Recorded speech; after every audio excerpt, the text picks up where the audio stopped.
தாயம்மா, பிள்ளைகள் எம்மை ஆதரிப்பாயம்மா. அம்மா அம்மா அழைக்கல தாயம்மா,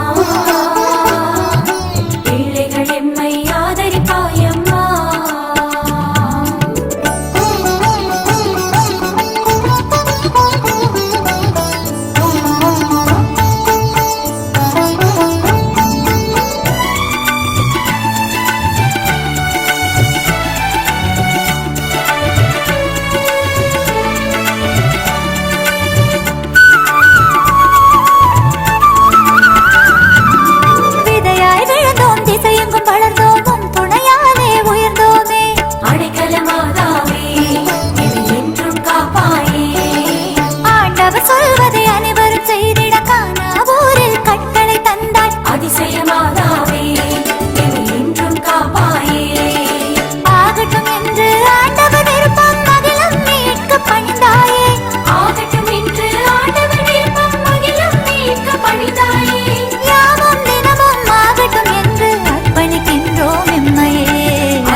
அம்மா அம்மா அழைக்கல தாயம்மா,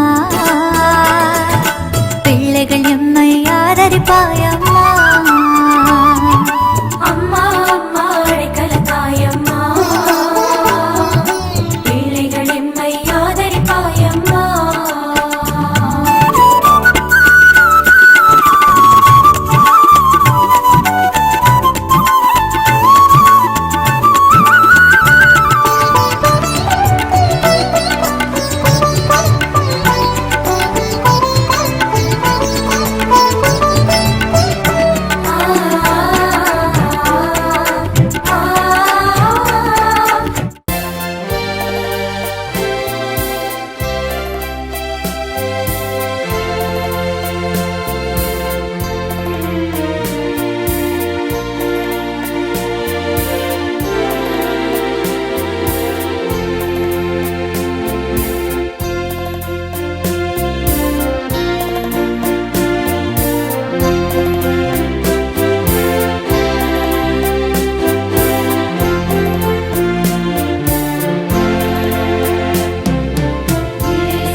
படியிடுவோம்.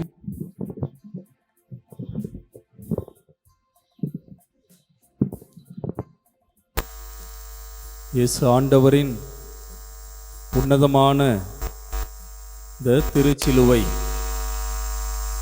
யூபிலி ஆண்டின் மையமாக இதோ நமது பீடத்திலே நாம் வைத்திருக்கிறோம். இந்த சிலுவையின் வழியாகத்தான் ஆண்டவர் நம்மை மீட்டு கொண்டார். இந்த சிலுவையின் வழியாகத்தான் ஆண்டவர் தமது அன்பை இந்த உலகத்திற்கு எடுத்து காண்பித்தார். இந்த சிலுவையின் வழியாகத்தான் ஆண்டவர் எவ்வளவு இரக்கமுள்ளவர் என்பதை நமக்கு காண்பித்திருக்கிறார். இது இந்த சிலுவைக்கு முன்பாக நாம் முழந்தால் படியிட்டு இருக்கிறோம். இந்த ஆண்டவரை வணங்கி ஆராதித்து தொழுவோம். நற்கருணையில் இயேசு ஆண்டவர் உயிரோடு இருக்கிறார் என்று நாம் நம்புகிறோம், விசுவசிக்கிறோம். அந்த ஆண்டவருடைய அடையாளமாக இந்த திருச்சிலுவை நமது மத்தியிலே இருக்கிறது. எனவே இந்த ஆண்டவரை ஒரு நிமிடம் உற்று நோக்கி, இதோ இந்த சிலுவையில் தொங்குகின்ற ஆண்டவர் நம்மை பார்த்து சொல்வதெல்லாம், ஒருவரை ஒருவர் அன்பு செய்யுங்கள், ஒருவரை ஒருவர் மன்னியுங்கள், ஒருவர் ஒருவரோடு இணைந்த ஒரு வாழ்க்கை வாழுங்கள், அன்பின் சமூகமாக இருங்கள் என்று சொல்லுகிறார். சிலுவையில் அவருடைய கரங்களை துளைத்த ஆணிகளுக்கு மத்தியிலும் ஆண்டவர் நமக்கு அன்பை சொல்லிக் கொடுக்கிறார். அன்பின் வடிவமாக இருக்கின்ற இதோ இந்த திருச்சிலுவையில் நம்மை முழுவதுமாக ஒப்பு கொடுப்போம். இயேசு ஆண்டவர் தன்னுடைய அடையாளமாக விட்டு சென்ற இந்த சிலுவை நமது வாழ்வில் வெற்றியின் சின்னமாக இருக்கிறது. எந்த நிகழ்வை நாம் ஏறெடுத்தாலும் அதிலே ஆண்டவருடைய பிரசன்னம் இருக்கிறது என்று சொன்னால் அது கண்டிப்பாக வெற்றியாக மாறும். அதைத்தான் இந்த சிலுவை நமக்கு சொல்லிக் கொடுக்கிறது. நம்முடைய வாழ்விலே எவ்வளவு துன்பத் துயரங்கள், கஷ்டங்கள், கவலைகள் நம்மை அழுத்துகின்ற பொழுதும் இயேசு ஆண்டவர் வல்லமையோடு அந்த பாரமான சிலுவையை சுமந்து அதிலே தனது கரங்களை விரித்து இரத்தம் சிந்தி ஆன்மாவை ஒப்படைத்து, நான் உங்களுக்காக இருக்கிறேன், நீங்கள் வாழ வேண்டும் என்பதற்காக இதோ இந்த சிலுவை வாழ்வின் அடையாளமாக மாறி போயிருக்கிறது. நமது வாழ்விலே நாம் துன்பங்களால் ஆழ்த்தப்படுகின்ற பொழுதெல்லாம் இந்த சிலுவை நமக்கு ஆற்றல் கொடுக்கிறது, வல்லமை கொடுக்கிறது.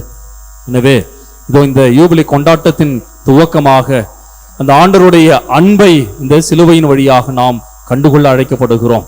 ஒரு நிமிடம் இந்த ஆண்டவரை உற்று நோக்குவோம். குறிப்பாக சிலுவையில் தொங்குகின்ற இயேசு ஆண்டவர், அவருடைய பாடுபட்ட அந்த உருவம், அவருடைய தலையில் குத்துகின்ற அந்த முள்முடி, கரங்களை துளைத்த அந்த ஆணிகள், விழாவில் இருந்த அந்த தழும்புகள், அவர் உடம்பில் இருக்கின்ற காயங்கள் எல்லாம், உங்களுக்காக நான் இவற்றையெல்லாம் ஏற்றுக்கொண்டேன், உங்களுக்காக நான் இருக்கிறேன் என்பதை நமக்கு சுட்டி காட்டுகிறது. யூபிலி ஆண்டு இயேசு ஆண்டவருடைய பிறப்பின் மையமாக கொண்டு விழாவாக கொண்டாடுகிறோம். ஆண்டவர் என்னோடு இருக்கிறார், இம்மானுவேலாக இருக்கிறார், கடவுள் நம்மோடு இருக்கிறார் என்பதைத்தான் நாம் இந்த யூபிலி 2025 கொண்டாடுகிறோம். இயேசு ஆண்டவருடைய பிறப்பு எவ்வளவு முக்கியமோ அதே அளவிற்கு இயேசு ஆண்டவருடைய இறப்பும் உயிர்ப்பும் நமக்கு முக்கியமாக இருக்கிறது. இந்த இறப்பின் வழியாகத்தான் ஆண்டவர் நம்மை உயிர்ப்பித்தார். இயேசு ஆண்டவருடைய உயிர்ப்பின் வழியாகத்தான் நாம் இறந்தாலும் ஒரு நாள் உயிர்த்தெழுவோம் என்ற ஆழமான அந்த எதிர்நோக்கை, நம்பிக்கையை நமக்கு கொடுத்திருக்கிறார். இதோ இந்த நேரத்திலே ஒரு 2 நிமிடங்கள் மட்டும் இந்த ஆண்டவரை உற்று நோக்கி நாம் நமது மரியாதையை, வணக்கத்தை இந்த திருச்சிலுவைக்கு ஒப்பு கொடுப்போம். பிறகு நம்முடைய யூபிலி ஆண்டு கொண்டாட்ட நிகழ்வை நாம் கொண்டாடுவோம்.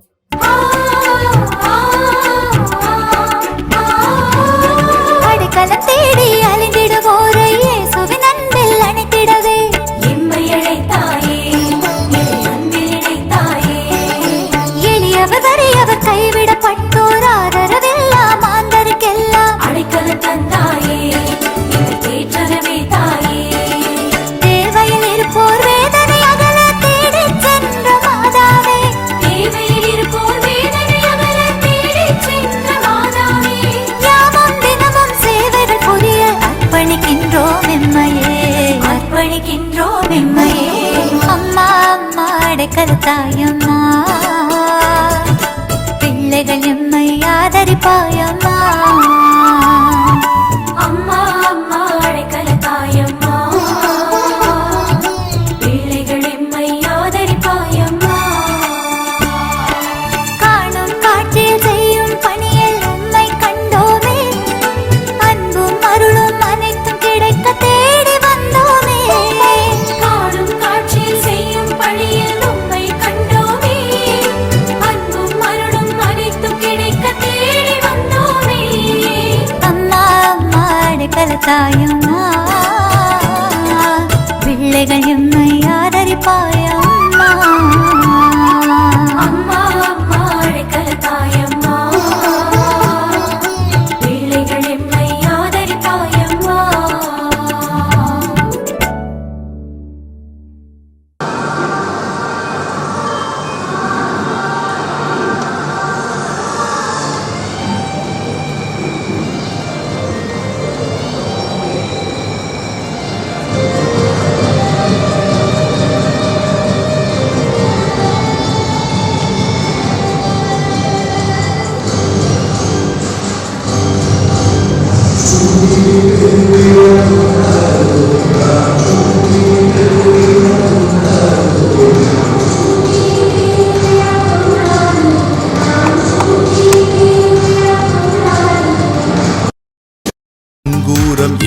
இயேசுவின் சிலுவையே நமக்கு நங்கூரம் இயேசுவின் சிலுவையே எதிர்நோக்கியே திருப்பயணியாய் செல்வோம் எதிர்நோக்கியே திருப்பயணியாய் செல்வோம் ஜூபிலி ஆஹா ஜூபிலி ஓஹோ ஜூபிலி இயேசு பிறந்த ஜூபிலி ஜூபிலி ஆஹா ஜூபிலி ஓஹோ ஜூபிலி இயேசு பிறந்த ஜூபிலி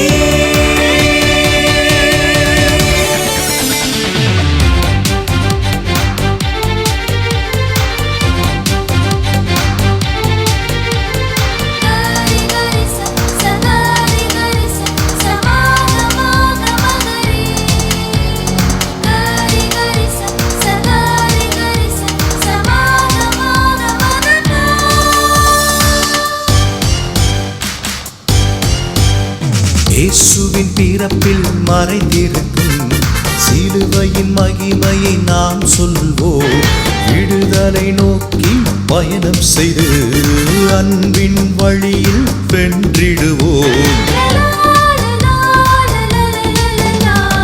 இயேசுவின் பிறப்பில் மறைந்திருக்கும் சிலுவையின் மகிமையை நாம் சொல்வோம் விடுதலை நோக்கி பயணம் செய்து அன்பின் வழியில் வென்றிடுவோம் இயேசுவின் உடனிருப்பை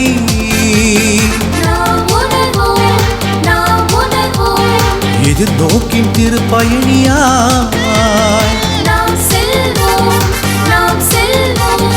இயேசுவின் உடனிருப்பை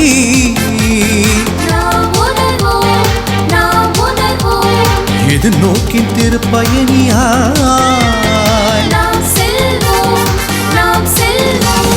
ஜூபிலி ஆஹா ஜூபிலி ஓஹோ ஜூபிலி இயேசு பிறந்த ஜூபிலி ஜூபிலி ஆஹா ஜூபிலி ஓஹோ ஜூபிலி இயேசு பிறந்த ஜூபிலி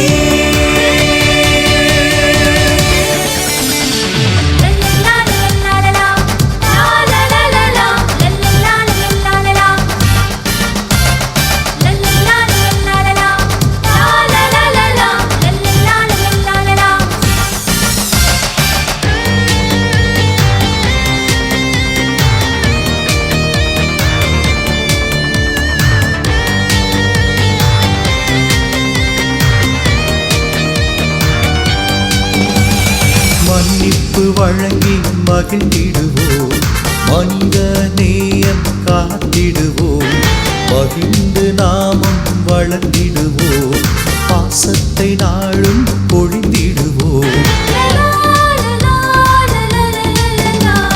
மன்னிப்பு வழங்கி மகிழ்ந்திடுவோம் மனித நேயம் காத்திடுவோம் மகிழ்ந்து நாமம் வளர்ந்திடுவோம் பாசத்தை நாளும் பொழிந்திடுவோம் நம்பிக்கை நட்சத்திரமாய் நன்மைகள் நாடும் செய்து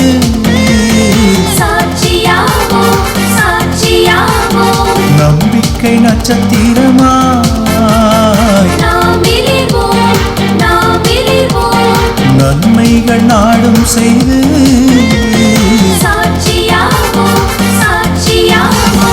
ஜூபிலி ஆஹா ஜூபிலி ஓஹோ ஜூபிலி இயேசு பிறந்த ஜூபிலி ஜூபிலி ஆஹா ஜூபிலி ஓஹோ ஜூபிலி இயேசு பிறந்த ஜூபிலி ஜூபிலி பெருவிழா கொண்டாடுவோம் நாம் ஜூபிலி பெருவிழா கொண்டாடுவோம்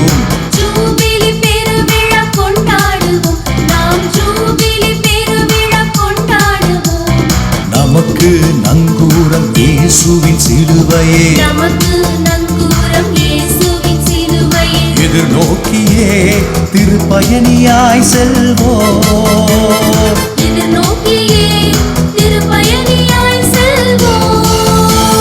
ஜூபிலி ஆஹா ஜூபிலி ஓஹோ ஜூபிலி இயேசு பிறந்த ஜூபிலி ஜூபிலி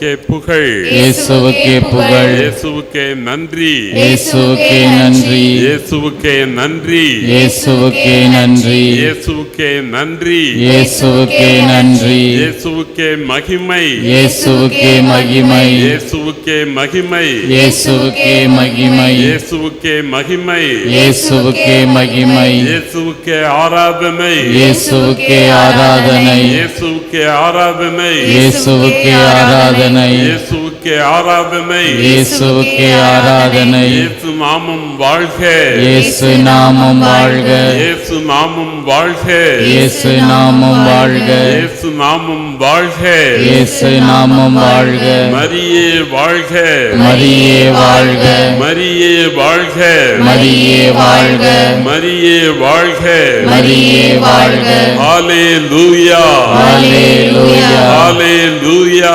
ஹalleluya, ஹalleluya, ஹalleluya, ஹalleluya, ஹalleluya. ஹalleluya. இயேசுவில் அன்பார்ந்தவர்களே, இயேசு ஆண்டவர் நம் மத்தியில் நம்மோடு இருக்கிறார். அந்த மாட்சியும் மகிமையும் உடைய தேவன் இதோ இந்த யூபிலி ஆண்டிலே, இந்த மாலை வேளையிலே தம்முடைய அன்பு தாய் அடைக்கல அன்னை அருள்பாலிக்கின்ற இந்த ஆலயத்திலே பிரசன்னமாயிருக்கிறார். நம்மோடு பேச, நம் குரல் கேட்க, நம்மை மன்னிக்க, நம் குடும்பங்களையும் நம்மையும் ஆசீர்வதிக்க இதோ அவர் நம்மோடு இருக்கிறார். நம்முடைய நோய்கள், நம்முடைய வேதனைகள், நம்முடைய கவலைகள், நம்முடைய கண்ணீர் அனைத்தையும் அறிகிறவராக அவர் இருக்கிறார். உலகம் முடியும் வரை என்னாலும் உங்களோடு இருக்கிறேன் என்ற தேவன் படைத்திற்கெல்லாம் நற்செய்தி சொல்லுங்கள் என்று நம்மை அனுப்புகின்றார். அந்த தேவனின் அருள் பிரசன்னத்திலே இருக்கிற நாம் அவருக்கு நன்றி சொல்ல, அவரை போற்றி ஆராதிக்க, அவரை மகிமைப்படுத்த, அவருடைய பேர் அன்பையும் பேர் இரக்கத்தையும் அனுபவிக்க இதோ இந்த ஒப்புரவு அருட்சாதனத்திலே, பாவ சங்கீர்த்தனத்திலே அவருடைய கிருபை வெளிப்படுவதை, அவருடைய ஆசீர்வாதம் நமக்கு அருளப்படுவதை, மன்னிப்பின் வழியாக மகிழ்ச்சியை தருகின்ற தேவனை நாம் சந்திக்கிறோம். நம்மை வரவேற்கிறார். இந்த யூபிலி ஆண்டின் பலன்களை நீங்கள் கண்டடையுங்கள் என்று அவர் வரவேற்கிறார். நான் உன்னை விட்டு பிரிவதும் இல்லை, உன்னை விட்டு விலகுவதும் இல்லை என்ற தேவன் நாம் மேலே சென்றாலும் அங்கேயும் இருக்கிறார். பாதாளத்திற்கு சென்று படுத்துக் கொள்வோம் என்று நினைத்தாலும் தப்பிக்க முடியாது. அவர் நம்மோடு இருக்கிறார். உறங்குவதும் இல்லை, கண் அயர்வதும் இல்லை. அவர் 121வது திருப்பாடலிலே நாம் வாசிக்கிறோம், மலைகளை நோக்கி என் கண்களை உயர்த்துகின்றேன், எங்கிருந்து எனக்கு உதவி வரும்? விண்ணையும் மண்ணையும் உண்டாக்கிய ஆண்டவரிடமிருந்தே எனக்கு உதவி வரும்.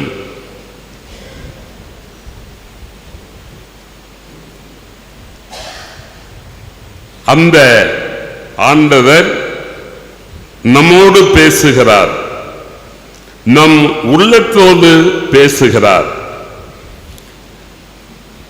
விண்ணையும் மண்ணையும் உண்டாக்கிய அவரிடமிருந்தே நமக்கு மன்னிப்பு, அன்பு, இரக்கம், உதவி, நலம், அருளாதார பொருளாதார ஆசீர்வாதங்கள் அனைத்தும் கடந்து வருகிறது. விண்ணையும் மண்ணையும் உண்டாக்கிய ஆண்டவரிடமிருந்தே நமக்கு உதவி அருளப்படுகிறது. உன் கால் இடராதபடி பார்த்துக் கொள்வார். உம்மை காக்கும் அவர் உறங்கி விட மாட்டார். இஸ்ராயலை காக்கிற தேவன் என்னையும் என் மீதும் என் குடும்பத்தின் மீதும் என்னுடைய பங்கின் மீதும் இந்த அவனின் மீதும் அபரிமிதமான இரக்கம் உடையவராக பேரன்பும் பேரிரக்கமும் உடைய தேவனாக அவர் நம்மோடு இருக்கிறார். இஸ்ராயலை காக்கின்ற தேவன் கண் அயர்வதில்லை, உறங்குவதில்லை. அவர் உன் வலப்பக்கத்தில் இருக்கிறார், உனக்கு நிழலாக இருக்கிறார்.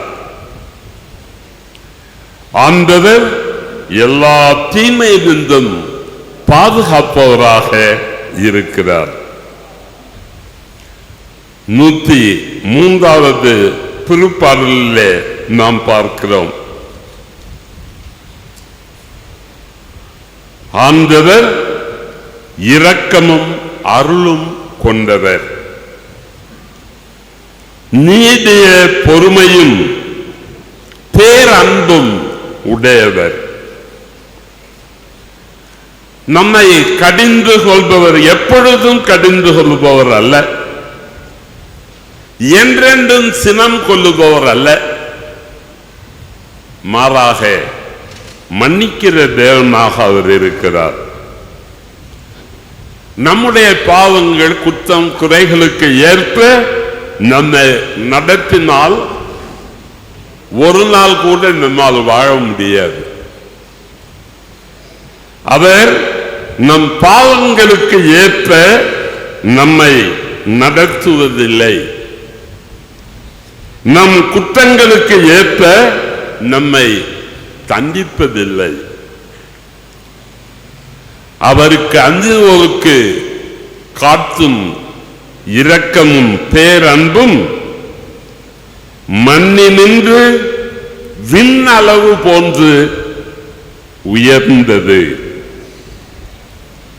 தந்தை தம் பிள்ளைகள் மீது இரக்கம் காட்டுவது போல் ஆண்டவர் நமக்கு இரக்கம் காட்டுபவராக இருக்கிறார். அவருக்கு அஞ்சுபவர்களாக நாம் இருக்க வேண்டும். நம்முடைய சிந்தனை, சொல், செயல், உடல், பொருள், ஆவி, ஆன்மா அவருடைய சாயலிலே உருவாக்கப்பட்ட நாம் எத்தகையவர்களாக இருக்கிறோம்? இந்த யூபிலி ஆண்டின் தயாரிப்பு ஒரு புது மனிதராக நம்மை உருவாக்க வேண்டும். மனிதரின் வாழ்நாள் புல்லை போன்றது.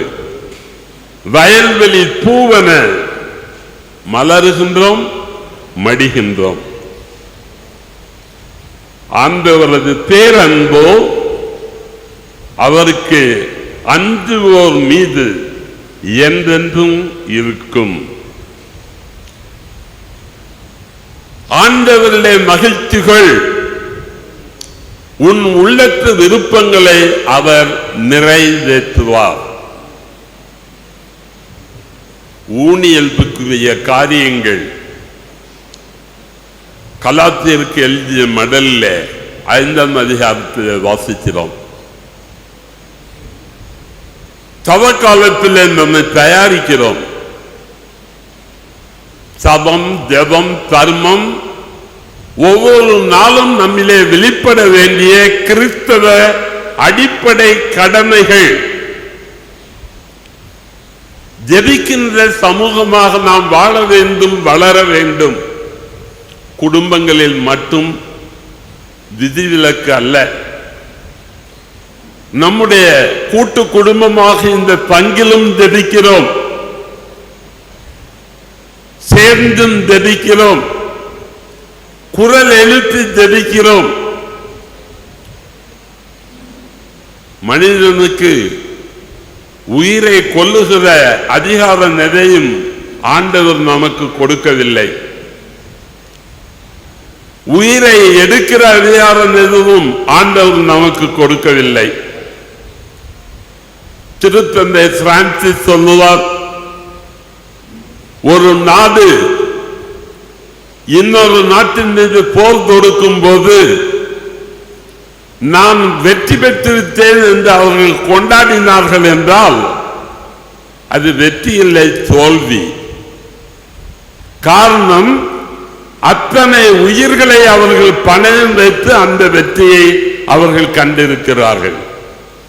எவ்வளவு குழந்தைகள், எவ்வளவு இளையவர்கள், எவ்வளவு பெரியவர்கள். அதனால்தான் பிரான்சிஸ் ஒரு மனிதாபிமான உள்ளத்தோடு ஆண்டவரின் மனநிலையோடு சொல்லுகிறார், அது வெற்றியே இல்லை, தோல்வி என்று. நம்முடைய பார்வையும் விசாலமானதாக இருக்க வேண்டும். மற்றவருக்கு இறங்குகிற, இரக்க செயல்களை காட்டுகிற ஒரு பார்வை நமக்கு வேண்டும்.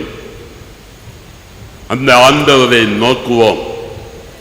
அவருக்கும் என்னுடைய சகோதரன் சகோதரிக்கும் ஒரே குடும்பத்தில் இருக்கலாம், அருகருகே இருக்கலாம், உடன் பிறப்புகளாக இருக்கலாம். நம்முடைய உறவுகளை சரி செய்வோம். இந்த பரிபூர்ண பலன்களை நாம் பெற்றுக்கொள்வோம். ஆண்டவரிடத்தில் மண்டியிட முடிந்தவர்கள் மண்டியிடுங்கள், மற்றவர்கள் நின்று கொள்ளுங்கள். இந்த பாடலை பாடி அவருடைய இரக்கத்தை மன்னித்து வேண்டி, அதே வேளையில் ஒப்புரவு அருட்சாதனம் கேட்டுக்கொண்டிருக்கின்றார்கள். அங்கு சென்று ஒப்புரவாக விரும்புகிறவர்கள் சென்று ஒப்புரவு அருட்சாதனத்தை பெற்றுக் கொள்ளுங்கள்.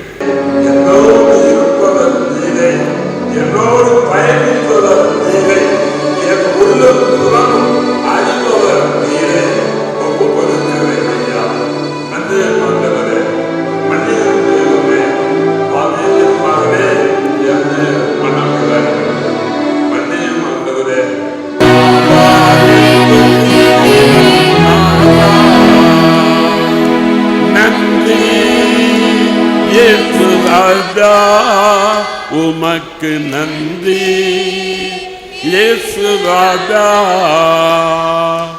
நன்றி இயேசு ராஜா, உமக்கு நன்றி. கடந்த நாளில் காத்தீரே நன்றி ராஜா, கடந்த நாளில் காத்தீரே, புதிய நாள் தந்தீரே நன்றி ராஜா, புதிய நாளை தந்தி நன்றி ராஜா, உமக்கு நன்றி சொல்லுகிறோம்.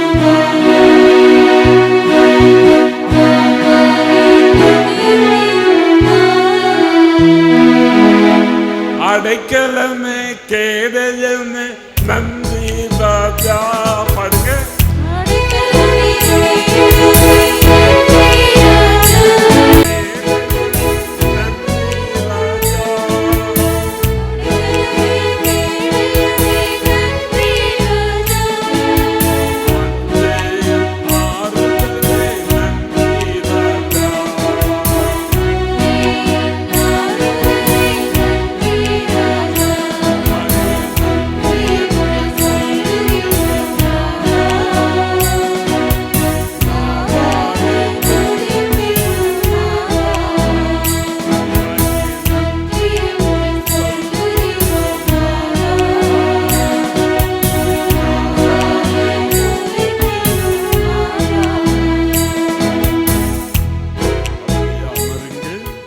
அன்பார்ந்தவர்களே, ஒப்புரவு அருட்சாதனம் பெற்றவர்களும் சரி, அந்த இரக்கத்தை மன்றாடி மன்னிப்பை பெற்றுக்கொண்ட நாம் அனைவரும் அவர் தரும் அருள் வாழ்வை ஆவியின் வரங்கள், கனிகள், கொடைகள் வழியாக ஒவ்வொரு நாளும் கண்டடைகிற பிள்ளைகளாகிய நாம் அனைவரும் ஒரு தேவ சமூகமாக வளர அவருடைய பிரசன்னம் விளங்கும் ஆலயங்களாக நாம் இருக்க அந்த ஆண்டவர் நம்மோடு இருக்கிறார். அந்த இஸ்ராயல் மக்களோடு இருந்த தேவன், எகிப்திலே அவர்கள் பட்ட வேதனையை கண்ட தேவன், பாலைவனத்தில் அவர்களுடைய குமுறலை வேதனைகளை கேட்ட தேவன், கண்ட தேவன், கானான் தேசத்திற்கு விசுவாசத்தோடு நம்பிக்கை பொய்க்காது என்ற அந்த விசுவாச மனநிலையில பயணிக்கிற திருச்சதையாக ஆண்டவர் அழைக்கிறார். இதோ கேளுங்கள், உங்களுக்கு கொடுக்கப்படும், தேடுங்கள் கண்டடைவீர்கள், தட்டுங்கள் உங்களுக்கு திறக்கப்படும் என்று சொன்ன தேவன் அந்த விண்ணக தந்தையை நோக்கி திருமுழுக்கு யோவானின் சீடர்களுக்கு அவர் கற்றுக் கொடுத்தது போல எங்களுக்கும் ஜெபிக்க கற்றுக்கொடும் என்று கேட்ட அப்போஸ்தலர்களுக்கு கற்றுத்தந்த அந்த வார்த்தைகளை, விண்ணக தந்தையே இது எங்கனமாகும் என்ற கேள்வியை எழுப்பினாலும் ஆண்டவருடைய திருவுளம் நடக்கட்டும் என்பவர். எனவே நாமும் அமைந்த மனதோடு நாம் அவருடைய அருளையும் ஆசிரியரையும் கண்டடைந்தோம். இந்த வேளையிலே நாம் இறுதியாக அவருடைய ஆசிரியரை காண, நற்கருணை ஆசிரியரை காண முழந்தாலிலிருந்து மாண்பியர் கீதத்தை பாடுவோம்.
மகன் தூயானியாரின் பெயராலே.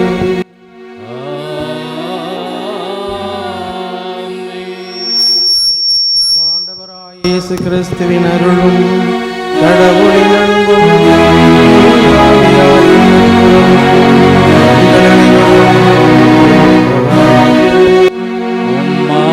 ஆன்மாவோடும்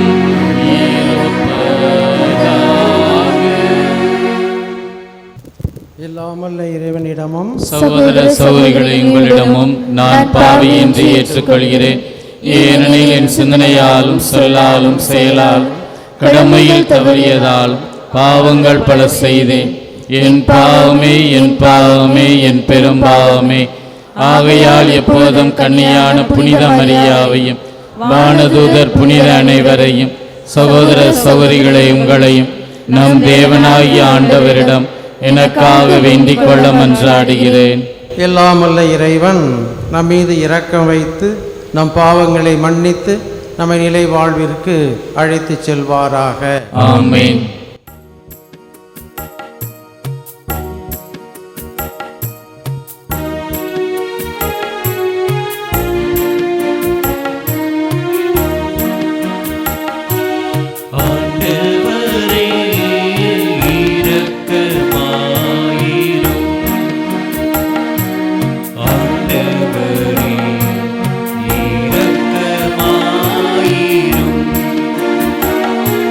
Please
முதல் வாசகம். இறந்த இயேசுவே, உயிர்த்தெழ செய்தவரின் ஆவி உங்களுள் குடிக்கொண்டிருக்கிறது. திருத்தூதர் பவுல் ரோமையருக்கு எழுதிய திருமுகத்திலிருந்து வாசகம். அதிகாரம் 8, இறை வசனங்கள் 1 முதல் 11 வரை. சகோதர சகோதரிகளே, இயேசு கிறிஸ்துவோடு இணைந்திருப்போருக்கு இனி தண்டனை தீர்ப்பே கிடையாது. ஏனெனில் கிறிஸ்து இயேசுவோடு இணைந்திருப்போருக்கு வாழ்வு தரும் தூய ஆவியின் சட்டம் பாவு சாவு என்பவற்றிற்கு உள்ளாக்கும் சட்டத்தினின்று என்னை விடுவித்து விட்டது. ஊனியல்பின் காரணமாய் வலுவற்றிருந்த திருச்சட்டம் செய்ய முடியாத ஒன்றை கடவுள் செய்தார். அதாவது ஊனியல்பு கொண்ட மனிதரை போன்றவராய் தம் சொந்த மகனை அனுப்பி மனிதரிடம் உள்ள பாவத்திற்கு முடிவு கட்டினார். ஊனியல்புக்கு ஏற்ப நடவாமல் ஆவிக்குரிய இயல்புக்கேற்ப நடக்கும் நாம் திருச்சட்டத்தின் நெறிகளை நிறைவேற்ற வேண்டும் என்று அவ்வாறு செய்தார். ஏனெனில் ஊனியல்பில் ஏற்ப வாழ்வோரின் நாட்டமெல்லாம் அந்த இயல்புக்கு உரியவற்றின் மீதே இருக்கும். ஆனால் ஆவிக்குரிய இயல்புக்கு ஏற்ப வாழ்வோரின் நாட்டம் ஆவிக்கு உரியவற்றின் மீதே இருக்கும். ஊனியல் மனநிலை கொண்டிருப்போருக்கு வருவது சாவே, ஆவிக்குரிய மனநிலை கொண்டிருப்போருக்கு வருவது வாழ்வும் அமைதியும் ஆகும். ஏனெனில் ஊனியல் மனநிலை கடவுளுக்கு பகையானது. அது கடவுளின் சட்டத்திற்கு கட்டுப்பட்டிருப்பதில்லை, இருக்கவும் முடியாது. ஊனியல்புக்கு ஏற்ப வாழ்வோர் கடவுளுக்கு உகந்தவர்களாய் இருக்க முடியாது. ஆனால் கடவுளின் ஆவி உங்களுக்குள் குடிக்கொண்டிருந்தால் நீங்கள் ஊனியல்பை கொண்டிராமல் ஆவிக்குரிய இயல்பை கொண்டிருப்பீர்கள். கிறிஸ்துவின் ஆவியை கொண்டிராதோர் அவருக்கு உரியோர் அல்ல.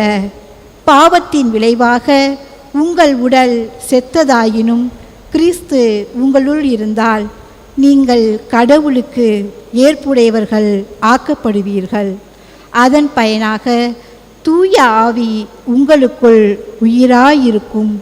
மேலும் இறந்த இயேசுவை உயிர்த்தெழ செய்தவரின் ஆவி உங்களுள் குடிக்கொண்டிருந்தால் கிறிஸ்துவை உயிர்த்தெழ செய்தவரே அவரே. உங்களுள் குடிக்கொண்டிருக்கும் தம் ஆவியாலே சாவுக்குரிய உங்கள் உடல்களையும் உயிர் பெற செய்வார். ஆண்டவரின் அருள்வாக்கு. இறைவாமக்கு நன்றி.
என்பது என் விருப்பம் அன்று.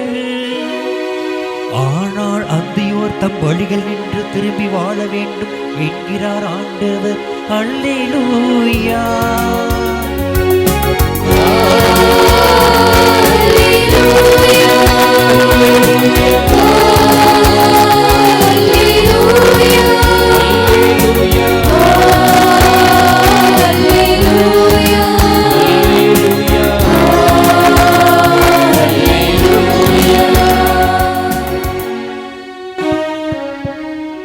ஆண்டவர் உங்களோடு இருப்பாராக.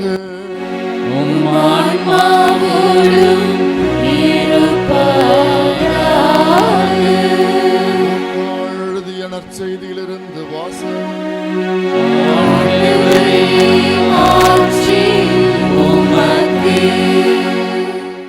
13 இறைவார்த்தைகள் 1 முதல் 9 முடிய. அக்காலத்தில் சிலர் இயேசுவிடம் வந்து பழி செலுத்திக் கொண்டிருந்த கலிலேயரை பிலாத்து கொன்றான் என்ற செய்தியை அறிவித்தனர். அவர் அவர்களிடம் மறுமொழியாக, இக்கலிலேயருக்கு இவ்வாறு நிகழ்ந்ததால் இவர்கள் மற்றெல்லா கலிலேயரையும் விட பாவிகள் என நீங்கள் நினைக்கின்றீர்களா? அப்படியல்ல என உறுதியாக உங்களுக்கு சொல்லுகிறேன். மனம் மாறாவிட்டால் நீங்கள் அனைவரும் அவ்வாறே அழிவீர்கள். சிலோவாமிலே கோபுரம் விழுந்து 18 பேரை கொன்றதே, அவர்கள் எருசலேமில் குடியிருந்த மற்ற எல்லோரையும் விட குற்றவாளிகள் என நினைக்கின்றீர்களா? அப்படி அல்ல என உங்களுக்கு சொல்லுகிறேன். மனம் மாறாவிட்டால் நீங்கள் அனைவரும் அப்படியே அழிவீர்கள் என்றார். மேலும் இயேசு இந்த ஓமையை கூறினார். ஒருவர் தம் திராட்சை தோட்டத்தில் அத்திமரம் ஒன்றை நட்டு வைத்திருந்தார். அவர் வந்து அதில் கனியை தேடிய பொழுது எதையும் காணவில்லை. எனவே அவர் தோட்ட தொழிலாளரிடம், பாரும், 3 ஆண்டுகளாக இந்த அத்திமரத்தில் கனியை தேடி வருகிறேன், எதையும் காணவில்லை. ஆகவே இதை வெட்டிவிடும், இடத்தை ஏன் அடைத்து கொண்டிருக்க வேண்டும் என்றார். தொழிலாளர் மறுமொழியாக, ஐயா, இந்த ஆண்டும் இதை விட்டு வையும். நான் இதை சுற்றிலும் கொத்தி எருபோடுவேன். அடுத்த ஆண்டு கனி கொடுத்தால் சரி, இல்லையானால் இதை வெட்டிவிடலாம் என்று அவரிடம் கூறினார்.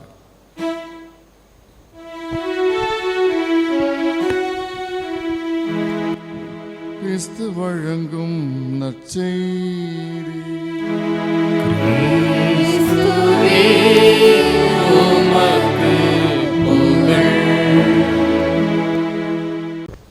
இயேசுவில் அன்பார்ந்தவர்களே, 2 நாட்களுக்கு முன்பு செய்தித்தாளில் இந்த செய்தியானது வந்தது. காந்தியத்தை வாழ்க்கையாக்கி கொண்டவர்கள் பலர், அதில் குறிப்பாக நெல்சன் மண்டேலாவும் மார்ட்டின் லூதர் கிங் இருவரும் முதன்மையானவர்கள். நமது நாட்டிலும் பலர் இதனை பின்பற்றி சாதனை புரிந்தார்கள். அவர்களில் ஒருவர் தான் கோபிச்செட்டிப்பாளையம் லட்சுமண ஐயர் என்பவர். அவர் மகாத்மா காந்தியினுடைய கட்டளையால் தலித் மாணவர்களின் கல்விக்கு, மேம்பாட்டுக்கு, தீண்டாமை ஒழிப்புக்கு தன் குடும்பத்தையே கரைத்து கொண்டு செயல்பட்ட சாகசக்காரர் என்று சொல்லப்படுகின்றார். கோபிச்செட்டிப்பாளையத்தில் உள்ளாட்சி தலைவராக தேர்ந்தெடுக்கப்பட்ட போது கையால் மலமல்லும் செயல்பாட்டை முற்றிலுமாக மாற்றி இந்திய உள்ளாட்சிகளுக்கே ஒரு வழிகாட்டியாக இருந்தார். தன் ஒட்டுமொத்த 650 ஏக்கர் நிலங்கள் அனைத்தையும் இழந்து தலித்துக்களுக்கான சேவையை தனது இறுதி மூச்சு வரை நடைமுறைப்படுத்தி வரலாறு படைத்தவர்தான் இந்த லட்சுமண ஐயர். தனது வீட்டில் தலித் மக்களை கிணற்றில் தண்ணீர் எடுக்க அனுமதித்ததால், தலித் இளைஞரை தன்னுடைய வீட்டில் தங்க வைத்ததால் சமூக புறக்கணிப்புக்கு உள்ளான மனிதர்தான் இந்த லட்சுமண ஐயர். அவர் தியாகத்தினுடைய உச்சமாக பார்க்கப்பட வேண்டியவர் மட்டுமல்ல, பூஜிக்கப்பட வேண்டியவர். ஏனென்றால் 4500க்கும் மேற்பட்ட தாழ்த்தப்பட்ட மாணவர்கள் இவரின் பணியால் புதுவாழ்வு பெற்றோர்கள் என்பது சாதாரணமாக கடந்து போகக்கூடிய சாதனை அல்ல. பல கல்வி சாலைகள் கோபிச்செட்டிப்பாளையத்தில் இவர் கொடையாக தந்த நிலைகளில்தான் இன்றும் நடைபெற்று வருகின்றது.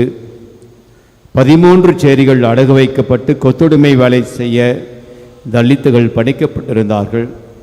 அவர்களை எல்லாம் மீட்டெடுத்த மீட்பர் தான் இந்த லட்சுமண ஐயர். தண்ணீர் இல்லாமல் தவிர்த்த தலித் மக்களுக்கு கிணறுகளை உருவாக்கி தவித்த வாய்க்கு தண்ணீர் தந்த வள்ளல் மட்டுமல்ல, அவர்களின் சுயமரியாதையை மீட்டு தந்தவர். ஒட்டுமொத்த கோபிச்செட்டிப்பாளையம் பசுமையாவதற்கு கால்வாய் அமைத்து தந்தவர். இப்படி ஏராளமான சாதனைகளுக்கு சொந்தக்காரர் தான் இந்த லட்சுமண ஐயர். அன்பார்ந்தவர்களே, ஒரு தனி மனிதரால் இவ்வளவு சாதனைகளை படைக்க முடியுது. காரணம் என்ன? நம்பிக்கை. எப்படியாவது சமுதாயத்தில் ஒரு மாற்றத்தை கொண்டு வந்து விட முடியாதா? பிறப்போக்கும் எல்லா உயிருக்கும் என்று சொன்னானே, அல்லது எல்லா மனிதரும் கடவுளிலும் சாயலிலும் படைக்கப்பட்டுள்ளோம் என்பதை எப்படியாவது வாழ்வாக்க முடியுமா என்று முயற்சித்தவர்தான் இந்த லட்சுமண ஐயர். சில ஆண்டுகளுக்கு முன்பு நமது பாரத பூமியில் தமிழகத்தில் கோபிச்செட்டிப்பாளையத்தில் வாழ்ந்து இறந்தவர்தான் இந்த லட்சுமண ஐயர். அவர் ஏன் அவ்வாறு செய்தார்? ஒரு புதிய சமுதாயத்தை படைக்க வேண்டும் என்ற அந்த நம்பிக்கையால் தான், படைக்க முடியும் என்ற அந்த எதிர்நோக்கால் தான் அவ்வாறு செய்கின்றார். அவன் பார்ந்தவர்களே, ஜூபிலி 2025க்கு திருத்தந்தை பிரான்சிஸ் நமக்கு கொடுக்கும் விருது வாக்கு என்ன? இங்கு சிலுவையில் போடப்பட்டிருக்கின்றது. என்ன போடப்பட்டிருக்கின்றது? எதிர்நோக்கின் திருப்பயணிகளாக. அவன் பார்ந்தவர்களே, இந்த ஜூபிலி ஆண்டில் நாம் யாரை கொண்டாடுகின்றோம்? ஆண்டவர் இயேசு கிறிஸ்துவை கொண்டாடுகின்றோம். திரு அவையை கொண்டாடுகின்றோம். நம்மையே நாம் கொண்டாடி கொண்டிருக்கின்றோம் என்பதைத்தான் இந்த திருச்சிலுவை, இந்த அடையாளங்கள் நமக்கு உணர்த்துகின்றன. எதிர்நோக்கின் திரு பயணிகள் என்பதனுடைய பொருள் என்ன? திருத்தந்தை பிரான்சிஸ் அவர்கள் தன்னுடைய மடலிலே எழுதியிருக்கின்றார், எதிர்நோக்கு ஏமாற்றம் தராது என்று சொல்லுகின்றார். எத்தகைய எதிர்நோக்கு ஏமாற்றம் தராது? ரோமையர் எழுதிய கடிதம் 5ஆம் அதிகாரம் 3 முதல் 5 வசனங்களில் நாம் வாசிக்கிறோம். தூய பவுல் என்ன சொல்லுகின்றார்? துன்பத்தை தாங்கிக் கொள்வதில் பெரும் மகிழ்ச்சி அடைகின்றோம் என்கின்றாராக. கிறிஸ்தவனுக்கு எது நிலையானது? துன்பம் நிலையானது. அதைத்தான் இந்த லட்சணியல் லோகோவில் நாம் பார்க்கின்றோம். நமது வாழ்க்கை என்ற படகு அலைகள் நிறைந்த அந்த கடலில், புயல் நிறைந்த அந்த கடலில், சவால் நிறைந்த அந்த கடலில், துன்பங்கள் நிறைந்த அந்த கடலில் அந்த படகானது பயணித்து கொண்டிருக்கின்றது. ஆக அதைத்தான் தூய பவுல் நமக்கு சொல்லுகின்றார். துன்பத்தால் மன உறுதியும், மன உறுதியால் தகைமையும், தகைமையால் எதிர்நோக்கும் விளையும் என்று சொல்லுகின்றார். ஆக கிறிஸ்தவன் துன்பங்களை கண்டு அவன் தோண்டுவிடுவது கிடையாது. மன உறுதியோடு அவன் போராடுகின்றான். அதன் காரணமாக அவனுக்கு ஒரு தகைமை, ஒரு பண்பு, ஒரு கிறிஸ்துவ பண்பு, ஒரு கிறிஸ்துவ கேரக்டர் அவனுக்குள் உருவாகுகின்றது. அதன் மூலமாக ஒரு கனியும் விளைகின்றது. அந்த கனியைத்தான் நாம் எதிர்நோக்கு என்று சொல்லுகின்றோம். அந்த எதிர்நோக்கு தான் ஏமாற்றம் தராது என்று திருத்தந்தை பிரான்சிஸ் நமக்கு நினைவூட்டுகின்றார். ஆக இந்த ஜூபிலி ஆண்டு நமக்கு நினைவுறுத்துவது என்ன? நாம் பற்றி கொள்ள வேண்டியது அந்த சிலுவையை, ஆண்டவர் இயேசு கிறிஸ்துவை என்பதைத்தான் நமக்கு நினைவூட்டுகின்றது. அன்பார்ந்தவர்களே, லேவியர் புத்தகம் 25ஆம் அதிகாரம் 8 முதல் 13 வசனங்களில் 4 செயல்களை பற்றி பேசுகின்றது. ஜூபிலி என்பது என்ன? நிலத்திற்கு ஓய்வு, நிலத்தை உரிமையாளரிடம் ஒப்படைத்தல், 3ஆவதாக ஏழைகளுக்கு உதவுதல், 4ஆவதாக அடிமைகளுக்கு விடுதலை. ஆக இந்த 4 செயல்களையும் பார்த்தால் சோஷியோ எக்கனாமிக்கல் செயல்களாக, ஒரு சமூக வேலையாக, சோஷியல் ஒர்க்காக மட்டும்தான் நமக்கு தென்படுகின்றது. ஆனால் லேவியர் புத்தகம் 25ஆம் அதிகாரம் 55ஆம் வசனத்தில் நமக்கு ஒரு தெளிவு கிடைக்கின்றது. ஏனெனில் இஸ்ராயல் மக்கள் என் வேலைக்காரர்கள், எகிப்திலிருந்து நான் அழைத்து வந்த என் வேலைக்காரர்கள் என்று அது சொல்லுகின்றது. அவன் பார்ந்தவர்களே, ஆண்டவர் இயேசுவினுடைய பணியை நாம் செய்ய வேண்டும் என்பதற்காக தான் அந்த வசனம் இஸ்ராயல் மக்கள் என்னுடைய வேலைக்காரர்கள் என்று சொல்லுகிறதாக.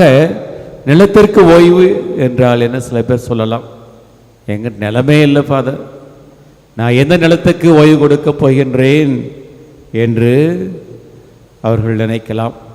ஆக நிலத்திற்கு ஓய்வு என்பது என்ன? யூத பின்னணியில் 7ஆம் ஆண்டு அவர்கள் பயிரிட மாட்டார்கள். ஏனென்றால் ஆண்டவருடைய பராமரிப்பை நம்பி அவர்கள் வாழ வேண்டும் என்பதற்காக 7ஆம் ஆண்டு ஓய்வெடுக்கும் பொழுது அவர்கள் என்ன செய்வார்கள்? ஜெபக்கூடத்தில் அமர்வார்கள், தோராவை வாசிப்பார்கள், ஆண்டவரை பற்றி அதிகமாக தெரிந்து கொள்வார்கள். ஆக இங்கு நிலம் என்பது எதை குறிக்கின்றது? நான் தான் கடவுளின் நிலமாக இருக்கின்றேன். தொடக்க நூல் 2 நாம் வாசிக்கின்றோம், மனிதா மண்ணிலிருந்து வந்தாய் மண்ணுக்கே திரும்புவாய்.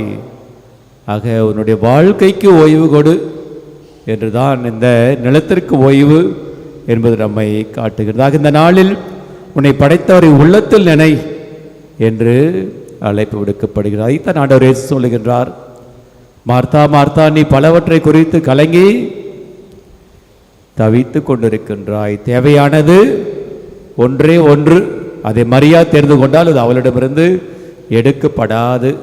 ஆக நிலத்திற்கு ஓய்வு என்பது ஆண்டவருடைய பராமரிப்பை நம்பி வாழ்வது. நிலம் என்பது என்னை குறிக்கின்றது, நான் ஆண்டவருக்கு சொந்தம்.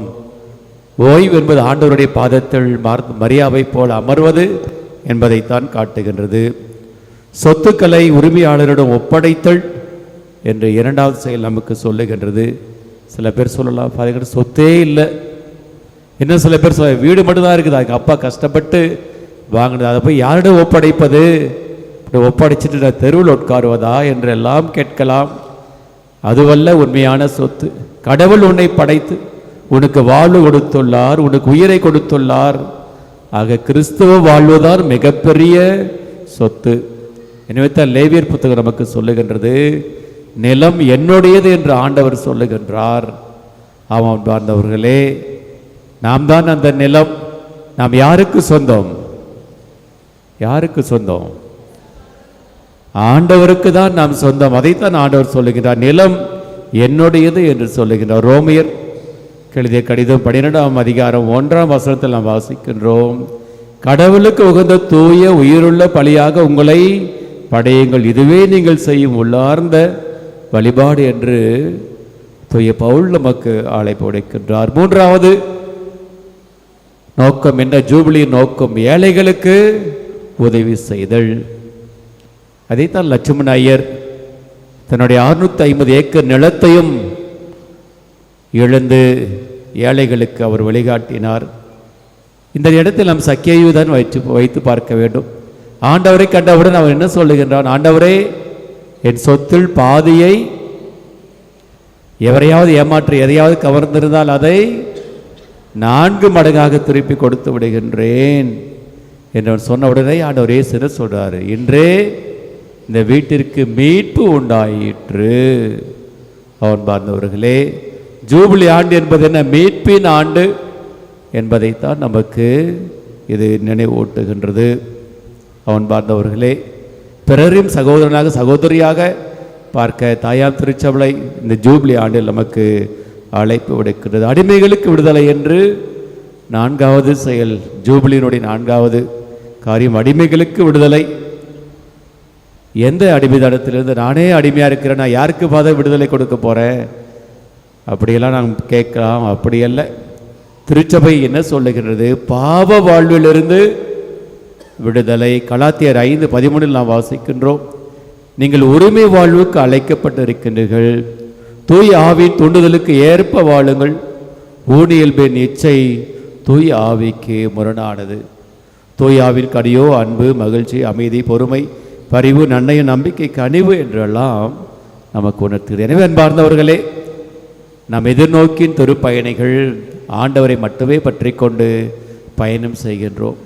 இந்த ஜூபிலி ஆண்டு லேவியர் புத்தகம் 25ஆம் அதிகாரம் 8 முதல் 13 வசனங்கள் நமக்கு சொல்வது என்ன? நிலத்திற்கு ஓய்வு கொடுப்பது. நமக்கு நாம் ஓய்வு கொடுத்து ஆண்டவருடைய பாதத்தில் அமர வேண்டும். நிலத்தை மீண்டும் உரிமையாளர் ஒப்பு கொடுப்பது. நிலம் யாருக்கு சொந்தம்? ஆண்டவருக்கு சொந்தம். ஏழைகளுக்கு உதவி செய்யும் பொழுது மீட்பு நமக்கு கிடைக்கிறது. எல்லாவற்றுக்கும் மேலாக அடிமைத்தனத்திலிருந்து விடுதலை, பாவம் என்ற அடிமைத்தனத்திலிருந்து விடுதலை. எனவே இந்த ஜூபிலி ஆண்டு அருள் தரும் ஆண்டு, மீட்பின் ஆண்டு என்பதை உணர்ந்து எவ்வாறு நாம் ஆண்டவருக்கு சொந்தமானவர்கள் என்பதை உணர்ந்து எவ்வாறு நாம் வாழப்போகிறோம் என்று சந்திப்போம். அதற்கான அருளையும் ஆசிரியை தொடர்ந்து இந்த திருப்பலியில் வேண்டுவோம். ஆமீன்.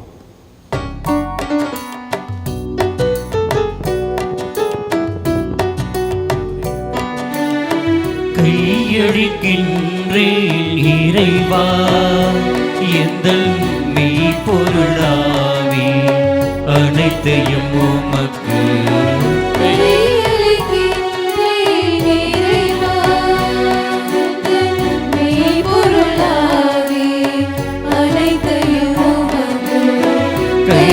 கையளிக்கின்றேன் இறைவா. வாழ்க்கையை விட எந்தன் வளமையை விட உந்தன் அருள்நிலை ஒன்றே மேலானது.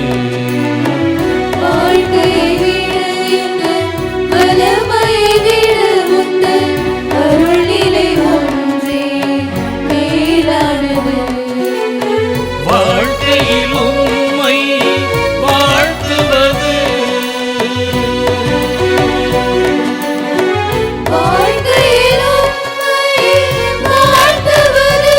எல்லா வரங்களையும் விட மேலானது. கையளிக்கின்றேன் இறைவா எந்தன் மெய்ப்பொருளாவி அனைத்தையும் உமக்கு. கையளிக்கின்றேன் இறைவா. சகோதரர்களே, சகோதரிகளே, என்னுடையதும் உங்களுடையதுமான திருப்பலி எல்லாம் வல்ல இறைவனாகிய ஆண்டவருக்கு ஏற்றதாகும்படி ஜெபியுங்கள். ஆண்டவர் தமது திருப்பெயரின் புகழ்ச்சிக்காகவும் ஆட்சிக்காகவும் நமது நன்மைக்காகவும் புனித திரு அவை அனைத்து நலன்களுக்காகவும் உமது கையிலிருந்து பலியை ஏற்றுக்கொள்வாராக. ஆண்டவரே, நீர் எங்களுக்கு அளித்த கொடைகளையே நாங்கள் உமக்கு மனவு வந்து அளிக்க அருள் புரியுமாறு உம்மை வேண்டுகின்றோம். இவ்வாறு உமது அருள் எங்களை தூய்மையாக்கி நாங்கள் நிறைவேற்றும் அதே மறைநிகழ்வுகளின் வழியாக உமது புனிதப்படுத்தும் அருளை பெற்றுக் கொள்வோமாக. எங்கள் ஆண்டவராகிய கிறிஸ்து வழியாக உம்மை மன்றாடுகின்றோம்.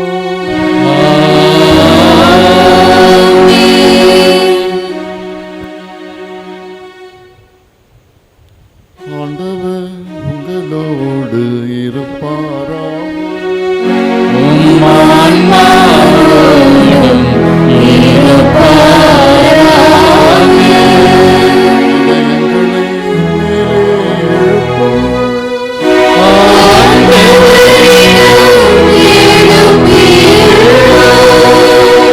இறைவனாகிய ஆண்டவருக்கு நன்றி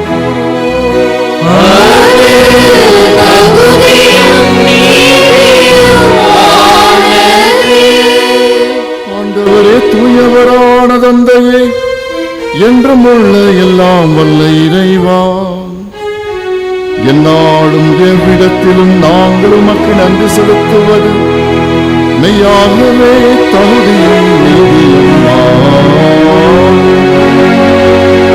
எங்கள் கடமையும் மீட்புக்குரிய செயலுமாம். நாங்கள் வாழ்வதும் இயங்குவதும் இருப்பதும் உண்மையிலேதான். இந்த உடலோடு வாழ்வையும் உமது பரிவிறக்கத்தின் பயன்களை மட்டுமே நாங்கள் நாள்தோறும் பெற்றுக் கொள்வதோடன்றி இப்பொழுதே நிறைவாழ்வின் உறுதியை கொண்டுள்ளோம். ஏனெனில் உமது ஆவியால் முதல் கனிகளை பெற்றுள்ள நாங்கள் உயிர்ப்பு மர நிகழ்வின் பலன் என்று எங்களுக்கு உண்டு என்று நம்புகிறோம். அந்த ஆவியார் வழியாக இயேசுவை சாவினின்று உயிர்த்தெழச் செய்யும். ஆகவே நாங்கள் வானதூதர்கள் அனைவரோடு இணைந்து உம்மை போற்றி புகழ்ந்து அக்களித்து ஆர்ப்பரிப்பதாவது.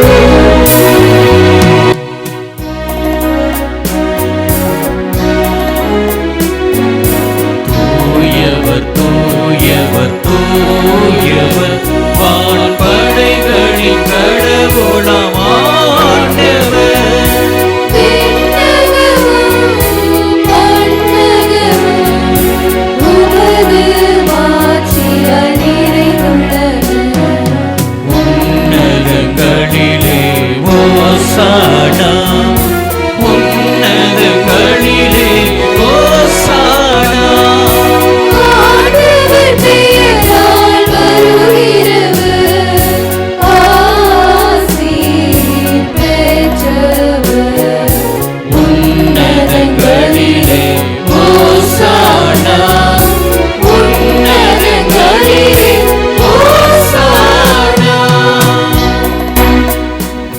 வானக தந்தையே, நீர் மெய்யாகவே தூயவர், தூய்மை அனைத்திற்கும் ஊற்று.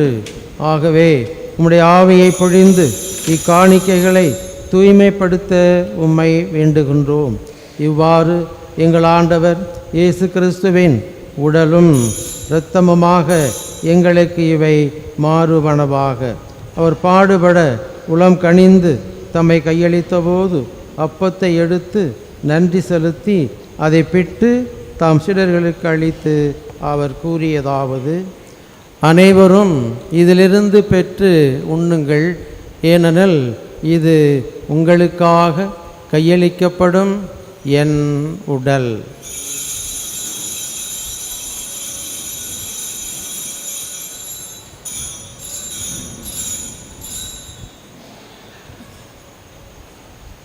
அவ்வண்ணமே இரவு விருந்தை அருந்தியபின் கிண்ணத்தையும் எடுத்து மீண்டும் உமக்கு நன்றி கூறி தாம் சீடர்களுக்கு அளித்து அவர் கூறியதாவது: அனைவரும் இதிலிருந்து பெற்று பருகுங்கள், ஏனெனில் இது புதிய நிலையான உடன்படிக்கைக்கு உரிய என் இரத்தத்தின் கிண்ணம்.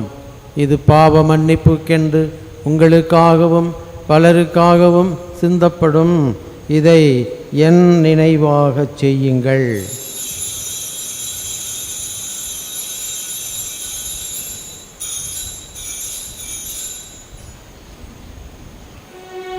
நம்பிக்கையின் மறைபொருள்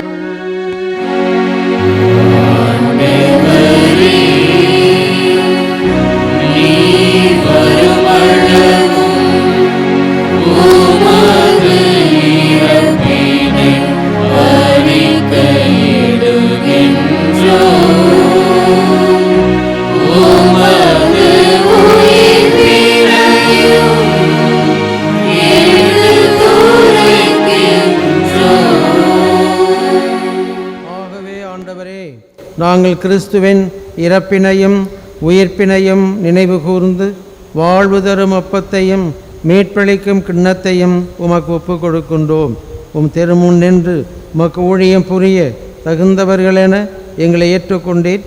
எனவே உமக்கு நன்றி செலுத்துகின்றோம்.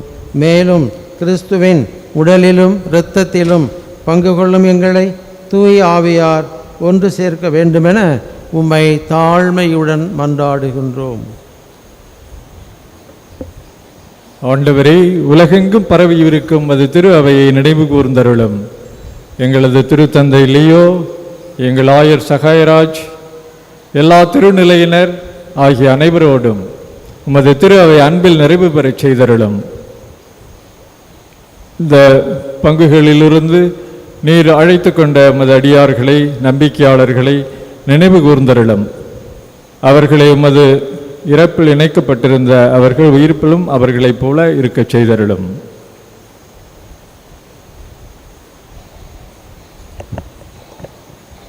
உயிர்த்தலும் நம்பிக்கையுடன் இறைந்து போன சகோதர சகோதரிகள் யாரும் நினையாத ஆன்மாக்களை ஒளிமிக்கவும் திரும்பும் ஏற்றலும் எங்கள் அனைவர் மீதும் இரக்கமாயிரும்.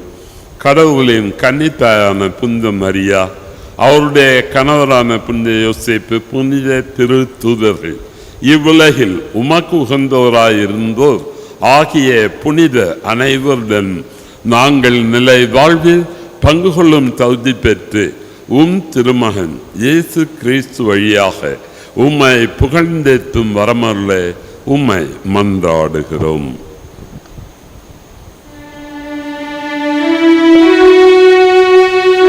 வழியாக இவரோடு இவரில் எல்லாம் வல்ல இறைவனாகிய தந்தையே, தூய ஆவியாரின் எல்லா புகழும் ஆட்சியும் என்றென்றும்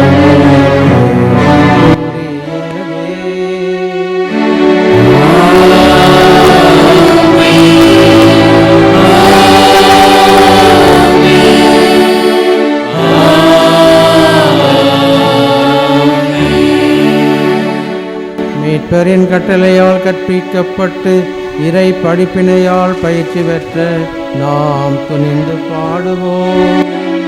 விண்ணுலகில் இருக்கிற எங்கள் தந்தையே,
பாவத்திலிருந்து எப்போதும் விடுதலை பெற்று யாரொரு கலக்கமின்றி நாங்கள் இதில் நோக்கியிருக்கும் பேரின்பத்துக்காகவும் இணைப்பராகிய இயேசு கிறிஸ்துவின் இரண்டாம் வருகைக்காகவும் காத்திருக்கின்றோம். ஆட்சியும் வல்லமையும் மாட்சியும் என்றென்றும் உமதே. ஆண்டவரே இயேசு கிறிஸ்துவே, அமைதியை உங்களுக்கு விட்டுச் செல்லுகின்றேன், என் அமைதியை உங்களுக்கு அளிக்கின்றேன் என்று உன் திருத்தூதர்களுக்கு கூறுகிறீரே. எங்கள் பாவங்களை பலவீனங்களை பாராமல் நம்பிக்கையை மட்டும் நோக்கி முது திருளத்திற்கு ஏற்ப அதற்கு அமைதியையும் ஒற்றுமையையும் அளித்தருள்வீராக. என்றென்று வாழ்ந்து ஆட்சி செய்கின்றவர் நீரே.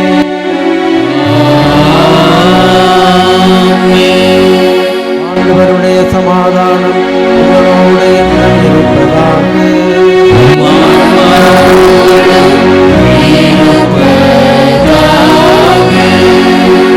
ஒருவருக்கொருவர் சமாதானத்தை அறிவித்துக் கொள்வோம். சமாதானம். உலகின் பாவங்களை போக்கும் இறைவனின் செம்மறியே, எங்கள் மேல் இரக்கமாயிரும். உலகின் பாவங்களை போக்கும் இறைவனின் செம்மறியே, எங்கள் மேல் இரக்கமாயிரும். உலகின் பாவங்களை போக்கும் இறைவனின் செம்மறியே, எங்களுக்கு அமைதியை அளித்தருளும்.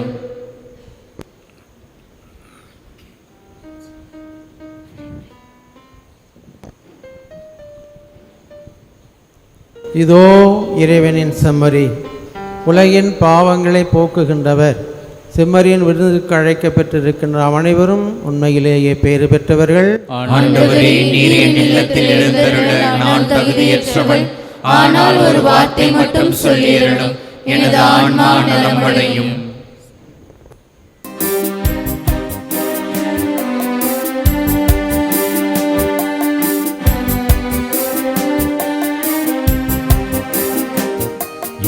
இதய தெய்வமே,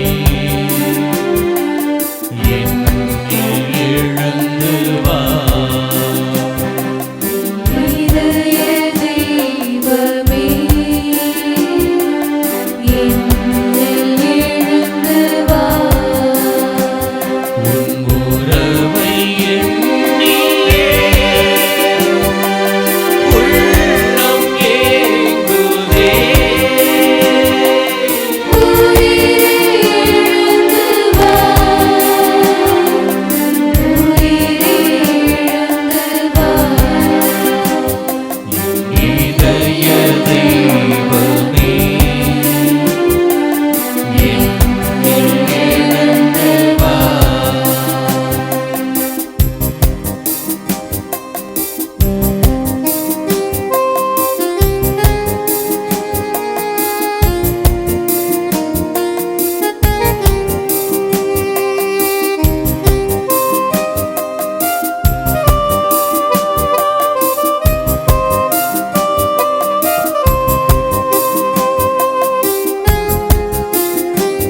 விண்ணக பலியில் நாங்கள் அடிக்கடி பங்கு பெறச் செய்ய உம்மை வேண்டுகின்றோம்.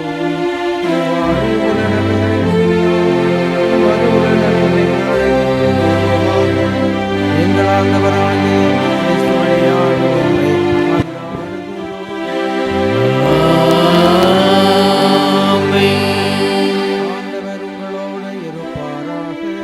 உம்மை ஆண்டவர் உங்களோடு இருப்பாராக. வல்ல இறைவன் தந்தை மகன் தூயாவியார் உங்களையும் உங்கள் குடும்பங்களையும் பணிகளையும் நிறைவாக ஆசீர்வதிப்பாராக.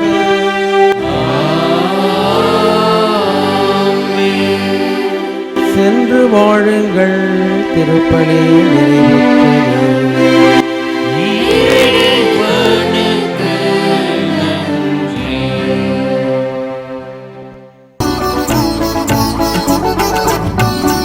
அம்மா அம்மா அடைக்கல தாயம்மா,